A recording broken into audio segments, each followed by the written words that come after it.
That's all seemed to be patched up. Meanwhile, one of the biggest things that I think people were kind of like maybe nervous about coming out of it was after he did his introductory press conference, he touched on the quarterbacks, and he touched on particularly the negatives the quarterbacks currently have, or the weaknesses, I should say, the things they need to work on, however you want to phrase it.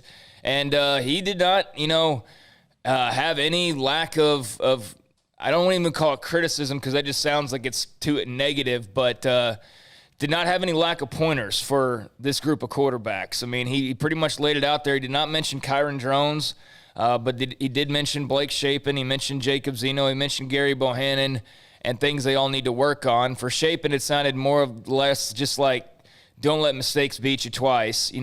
Clear that last play or whatever and then move on along. For Zeno, got to work on the deep ball, got to work on quite a few things, and Gary maybe had the longest list of all as far as, has got to work on this and that and this and the other as far as his passing goes. So how are you feeling about the quarterback spot coming out of this past week, and did you expect to have any sort of more clarification? Are you surprised that maybe it's even foggier than even before, or do you see it differently as far as the quarterback spot goes? Yeah, so first of all, not surprised at all that Kyron Drones was not on this list. We've talked about this a lot. He's a true freshman, and I think everyone wants to have these expectations that a true freshman is going to come in and be the guy right away because they saw Trevor Lawrence do it or saw, Spencer Rattler or Kyler Murray, guys who have done it in the past. But that just simply was not the case for Kyron Drones, and that's okay. He's going to be a very talented player moving forward for Baylor, but not this year. Now, as far as the other three, they talked about just a multitude of things, and I just want to reiterate, I think that some of these things translate to the other quarterbacks in the room as well. So I don't think Dave Aranda was specifically, these are the only things they need to work on, period. I don't think that's real, or these are the only things they're good at, period. I don't think that was the situation. So Blake Shapen, I think this is just a point where he's a young guy. He's got a lot of learning to do from a on-the-field game manager perspective and being able to, like you said, create after mistakes. How do you respond after those? And I think that's an area where that takes maturity, and that will come as time progresses. But he was on the QB depth chart. There was an or between all three of these guys. So, again, I don't expect Blake Shapen to be the starter game one. I do think it'll be Zeno or Gary. So, let's move on to those two guys. Jacob, accuracy with the long ball. We know he's got the arm. Everyone's seen the arm, the flashes of the arm strength. But can you be accurate when you're delivering those balls deep? And can you not turn the ball over when you're throwing a deep ball as well, which we saw in the spring game?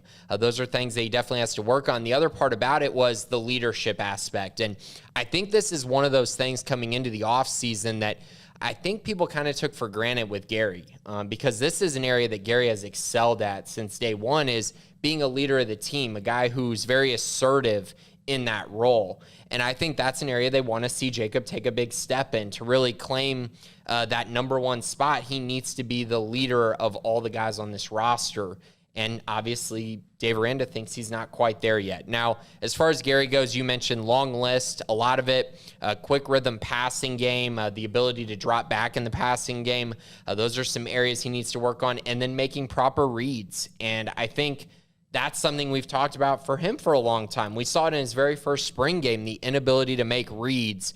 And so I'm curious if, as time progresses through fall ball, if he can really respond to that and really start going from his first read, moving to his second, to his third, making progressions. Obviously, that's where he needs to work on. But we all know what he can do with his legs, and that wasn't touched on by Dave Aranda at all. Yeah, so having heard all that, what do you think the pecking order looks like at this point?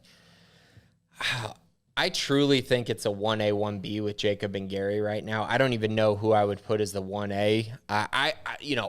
We've talked about this for a long time. I still think that Jacob will end up being the guy, But I also saw in the spring game, Gary have a great spring game and really push himself into the fold even more than he was during spring ball. So I really think this is a situation where they're going to be battling all through fall. I think it's going to be a very intriguing race, but I do think it will be one of those two guys kind of going head-to-head, getting the 1 and 2 reps throughout fall ball. I will mention Dave Aranda said during the breakout session that he would like to have a quarterback for that first game, as in he does not want to sub a guy in and out. So I don't think we're going to see, let's go find out who the better quarterback is game 1. No, they want to go find out who the better quarterback is during fall camp and play that guy week 1, which is something you've brought up in the past. And I totally agree with you on this. It allows that guy to try to get into a rhythm and really establish himself as the quarterback of this football team without having to look over his shoulder, at least in game 1. Any concern that you have so many guys, you don't have a guy? There has to be, right? Yeah. I mean, none of these guys are proven. Let's be honest. I mean, everyone wants to say that. I don't think you can really take away anything from any of these guys' previous performances other than Gary can run the football and Jacob can make tough throws occasionally. That's about all we know based on what we've seen in the past of these guys playing. And so I do think that there are concerns with that. And I think that that's where you start to look, okay, if the season progresses and no one really establishes themselves or they're not having any success, maybe they do turn to Kyron Drones and give him a chance later in the year. I really hope that doesn't happen because that probably means that Baylor is really struggling this year. If they have to if they're really having issues at quarterback, they're probably not going to be very good at the beginning of the season. And as we know, that schedule gets even harder as the end of the season approaches. Yeah, I think, so much time focused on the O-line, and I do think the O-line is going to be a work in progress, although I think they'll be okay. But, yeah, I mean, I wonder about the quarterback spot and the fact that we're this deep into the ball game, and, it doesn't seem like – I mean, I understand they haven't been practicing here these last couple months, but, you expected maybe by the end of spring ball somebody would have grabbed that job. Nobody appeared to even come close to grabbing it. And, these months later, you're listening to Dave Aranda talk about these quarterbacks, and it's just like, man, I know there's positives for all of them too, but it's just, it's curious to kind of see how this plays out with the quarterback spot. Yeah, I do think that there is gamesmanship that has to be played in these situations as well. They really need both Gary and Jacob to be on this roster. You know what I mean? They need both of them to be battling with each other and competing because they need both to get better.